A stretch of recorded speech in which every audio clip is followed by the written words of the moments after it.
Greetings, brothers, sisters, and kin. I wanted to talk today a little about the American film and television industry and the unprecedented competition from foreign countries it faces today. We have a robust federal advocacy program to spur U.S. film and television production. International incentives attract productions away from the United States, costing American jobs and economic benefits. We've instituted a federal advocacy campaign leading efforts to create federal policies that keep film and TV production jobs in America. We want to level the playing field, and we're seeking solutions that benefit all IATSE members without disadvantaging our Canadian kin. We're employing a whole-of-government approach, engaging with the Trump administration and Congress to advocate for policies that make the U.S. more competitive on the global stage. Our key legislative efforts include introducing a federal film and television tax incentive, and we've worked closely with Senator Adam Schiff on a proposed bill creating a competitive labor-based incentive with bipartisan support. Once introduced, we will launch a robust grassroots advocacy campaign. With respect to our short-term legislative priorities, we've recognized the need for solutions now. We've hired expert tax counsel and lobbying firm Washington counsel Ernst & Young.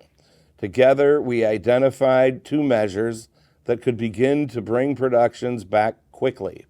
Extending Section 181 will prevent further offshoring and preserve U.S. production, especially for TV series and for smaller budget and independent films. We're also supporting the reinstatement of Section 199, which would make the U.S. market more competitive immediately by offering tax relief for companies that produce film and TV in the U.S. rather than overseas. We're actively lobbying for inclusion of these upcoming budget reconciliation legislation measures being drafted right now. We're engaging with Congress and the Trump administration, and I've traveled to Washington numerous times, meeting with dozens of lawmakers, focusing on the need to act to keep film and TV made in America. These conversations were bipartisan, and we continue to be willing to work with anyone who has interest in leveling the playing field for American workers.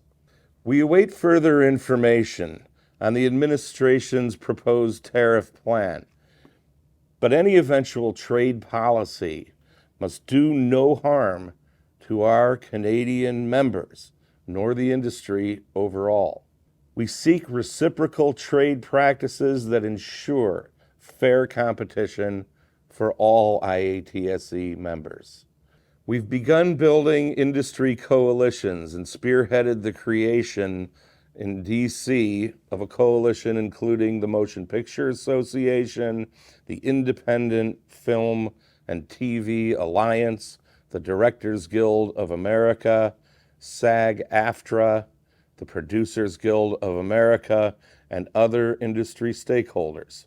We've also begun to form our coalition with our other union and guild counterparts, including the directors, the actors, the writers, and the Teamsters for joint federal advocacy. Our group met and is preparing a coordinated DC advocacy trip as soon as possible. With respect to member engagement and resources, we'll be launching a new webpage on IATSE.net that will be a central hub for updates, resources, and future mobilization efforts. I want to thank the local unions, the leadership, and the membership for their support and participation in this process. We need to do it together like we do everything else, and we can succeed. There's plenty to do at the grassroots level, and I know the membership is ready, willing, and able to participate, So stand by for future instructions as we pursue this fight together to grow American film and television jobs. Thank you, be safe, and be well.